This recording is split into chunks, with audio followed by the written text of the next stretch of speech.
We are back at Boot Key Harbor, which is outside of Marathon.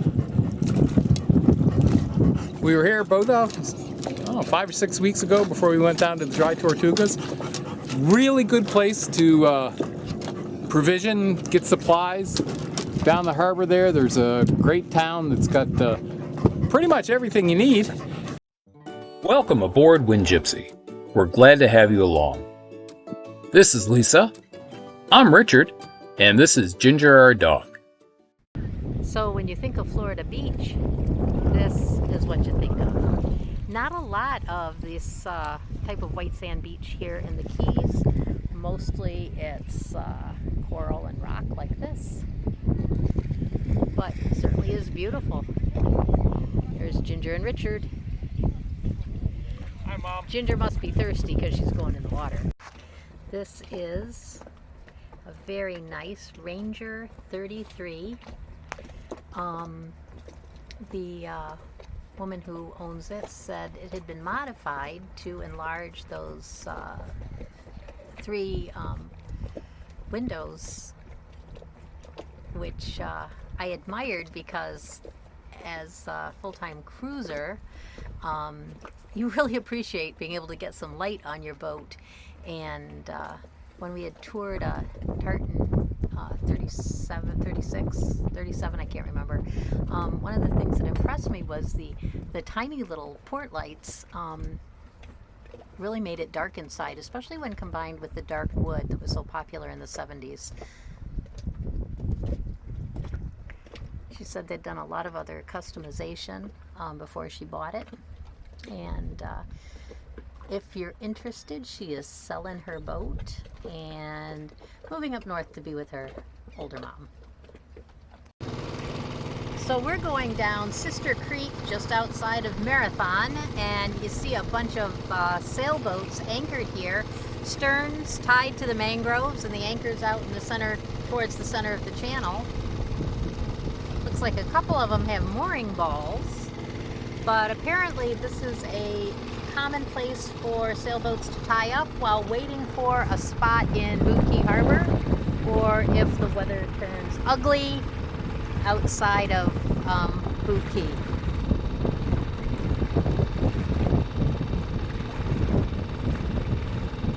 Ooh, and there's a Florida casualty. What a shame. It, unlike this boat over here, has sails on it. Large boat. Yeah. Oh, yeah. Look at that one. All the sails are just rags. Oh, yeah. I was looking at the large one with no sails, but... Yeah. And this looks like they put some kind of garden shed on a canoe. Wow. Nice. That's pretty cool. And no trespassing on the sign? And it has its own garden umbrella on its patio.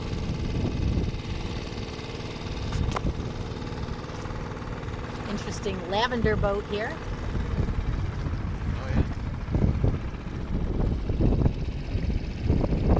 Okay, this is called the Love Shack. I like that. Oh, it has a disco ball. That's awesome.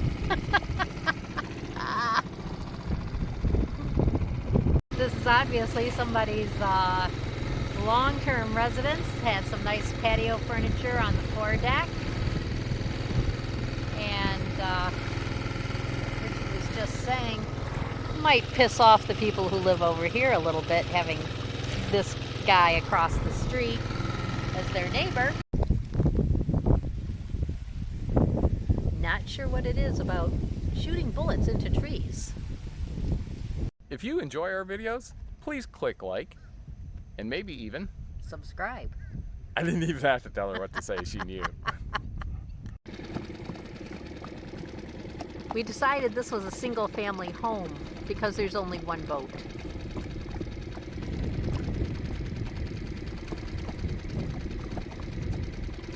And one dock.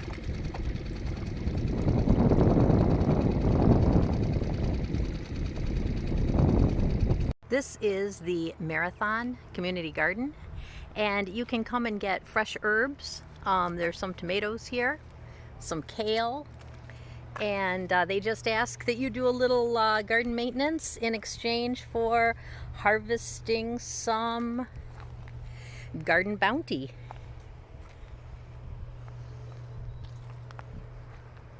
I think most of this here is weed, and I think that's a weed, but I'm not familiar with what are weeds here in the tropics. Eventually, we're going to need to paint the top sides of the boat, but in preparation for that, we thought we'd just put non-skid paint over the non-skid areas around the cockpit because they're pretty skiddy right now.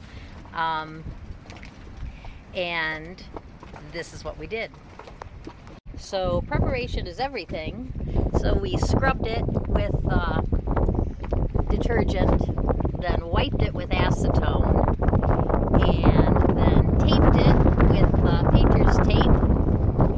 And we're going to take out the cleat here. We're not going to take out the winch. There's no sign of leaking either under the winch or under the cleat, but we're going to take the cleat out before we paint it. And we're making a new non-skid area right up here because we have frequently stepped on this little platform underneath the S2 emblem and been like, oh, that's not non-skid. So we're going to make it non-skid. And we used Total Boat, Total Tread non-skid deck paint in the light gray color for our non-skid surface. Okay. So I'm also putting a little cone of butyl around the head of the bolt.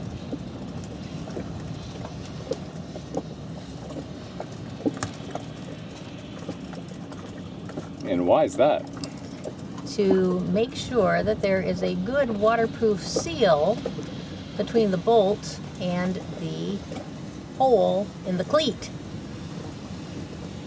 And I don't know if it makes a difference. These are stainless steel bolts, and the cleat is aluminum.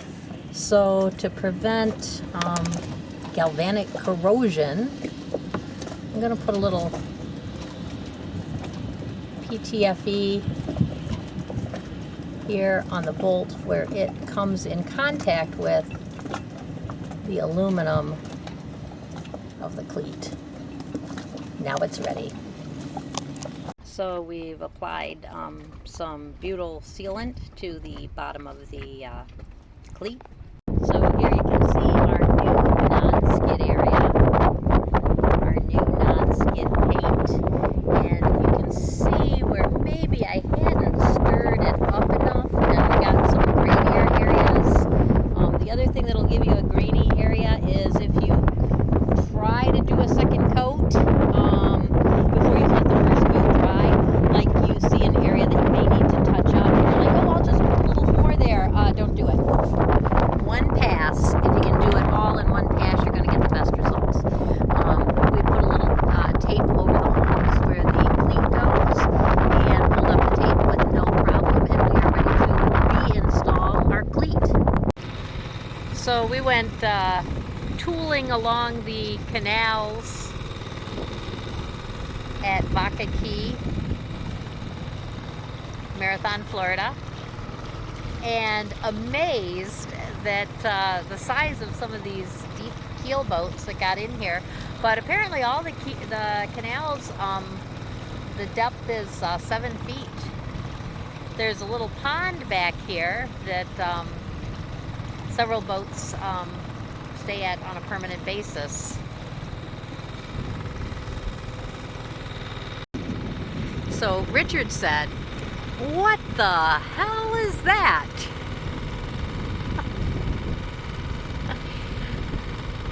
Again, this is way back in one of these canals.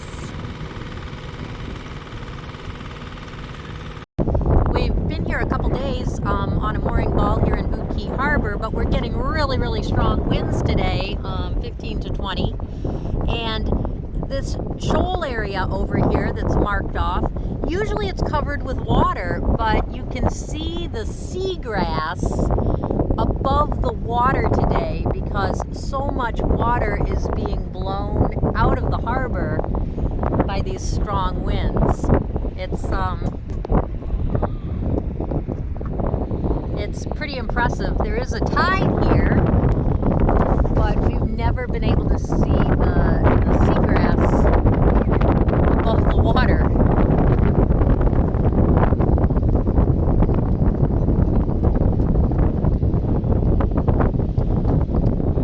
We've also had this pineapple out here for 2 days to ripen, but no swingers have come by. You can really see where the shallows are.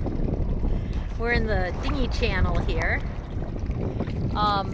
When the wind is not this strong, this is always covered with water, but the wind is so strong that it's blowing water out of Boot Key Harbor and uncovering this seagrass.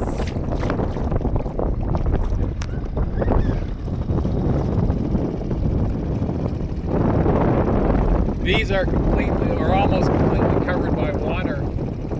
When the tide is up, and you can just see that little white spot. The rest of that's underwater at high tide.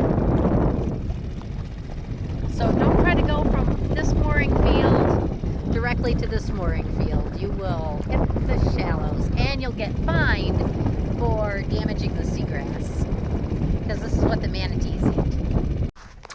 Okay, so the hose we need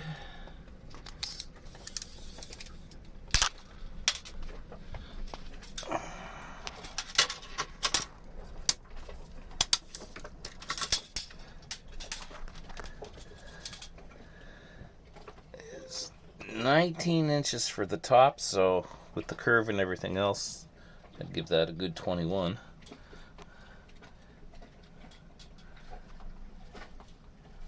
Then a 12-inch section and a 3.5-inch section.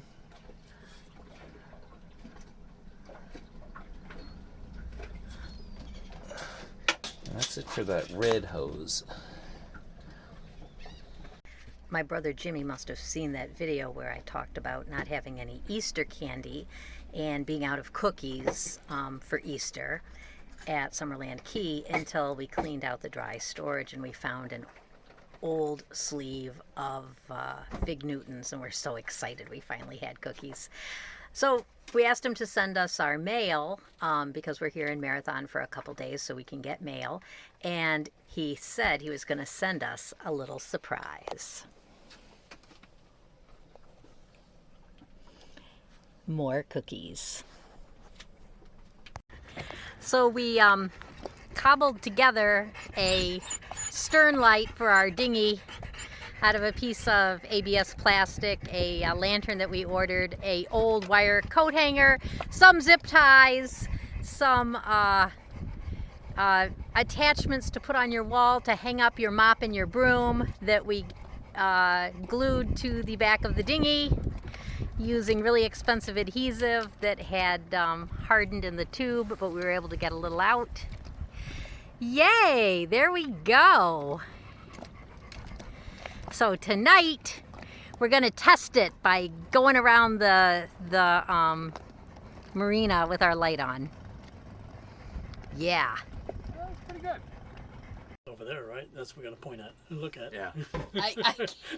Okay, so this is okay. Russ from This is Russ from Tautog. Tautog's Skipjack Sailing. You've heard me talk about him before. We met him here in Marathon, and we've got good advice going on now. Fair winds of the So- following seas. I look forward to hearing and- what you guys do. So. And so check out his YouTube channel and follow him. Yeah, please. It's entertaining and good advice and very inspiring. And I'm trying not to cuss so much. So. Cussing's okay. No, You cussed a lot in the last one. I had to beep out a few last time. So. She hasn't seen the last one yet. So it is dusk here, and we're taking Ginger out to her last potty trip, and we have installed this stern light on our boat,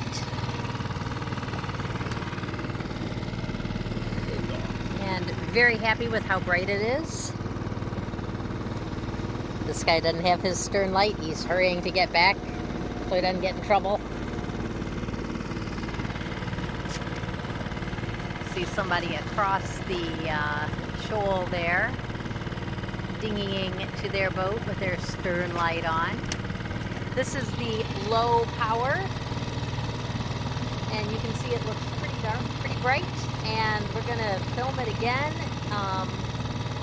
from a distance. You can really appreciate the brightness. So this is our new light on the back of our dinghy.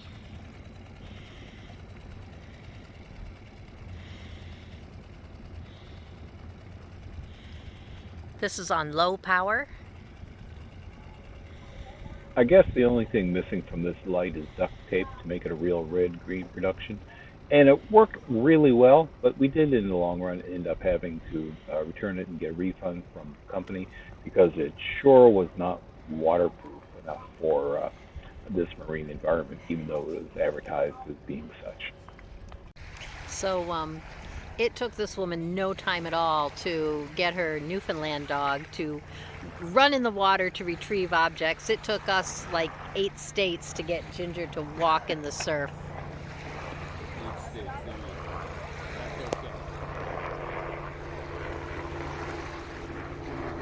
And here's Ginger, all covered up so her ears don't get burned. We don't want her to get too hot.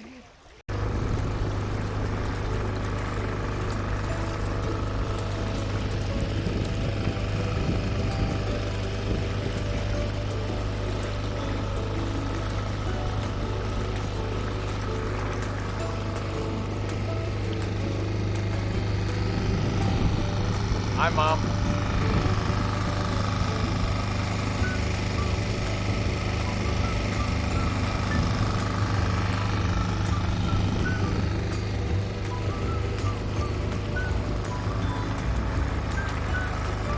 And this is the entrance from Sister River, Little Sister River, into Boot Key Harbor.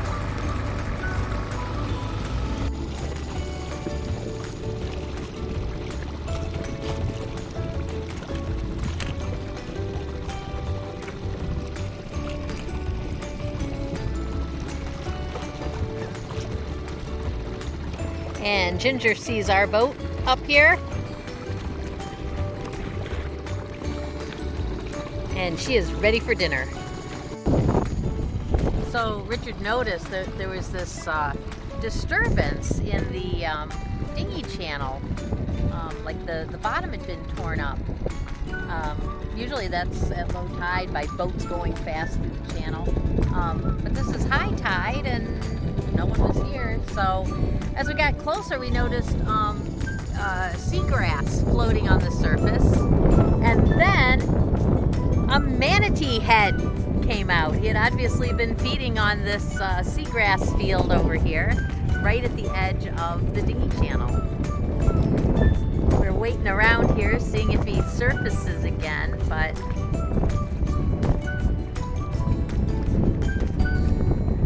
I don't see him. There it is. Oh, there he is, right over there.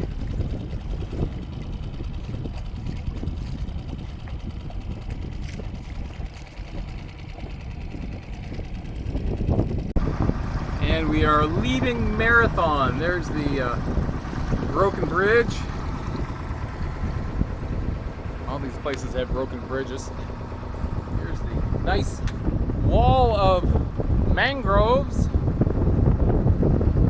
We'll go past Safe Harbor up here, which we didn't stay at because we're not Safe Harbor members anymore.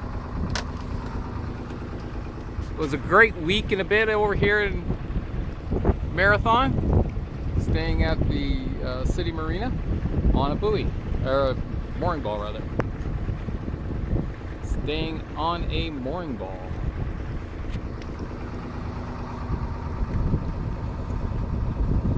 We don't need to tie up to that marker.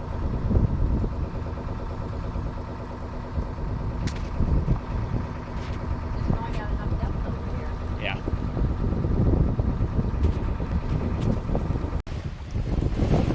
we couldn't do this great adventure without the help of John and James Brawley, Hunter Woods, Zach Cupp, and Greg Hall. And thanks to our viewers. It's encouraging to think that these videos might inspire, encourage, entertain, or maybe even just amuse you.